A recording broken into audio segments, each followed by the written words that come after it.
Today I'm going to talk to you about another problem that we've seen and solved. We had an engine manufacturer contact us through our web chat requesting help in how they could optimize new equipment that they're bringing into their facility. We worked with their equipment manufacturers to identify the appropriate chemistries that would be suitable to both the equipment that they're going to be implementing or installing and that would be effective for the parts that they were having to clean. Since they were taking large engines that had been used out in the field, they required more than just a general cleaning in order for them to be remanufactured and repacked for future use.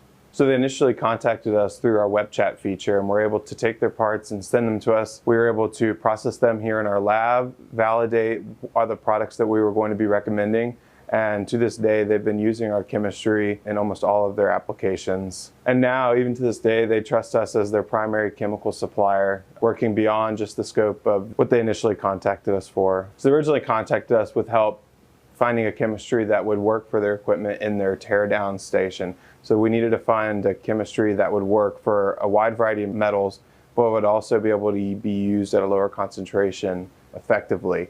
And so we were able to test and identify Aqueous PL 714 as being an effective cleaner for all or a wide variety of metals, working to do the initial cleaning of all these parts. So we were able to identify Aqueous PL 714 as being an effective cleaner for a wide variety of metals and working in their initial teardown stage. Once we had gotten that initial process down, they then came back to us and wanted our help developing an immersion ultrasonic line that would be used for targeted removal of carbonaceous soils from steel engines. We were able to find particular chemistries that would work for that application as well.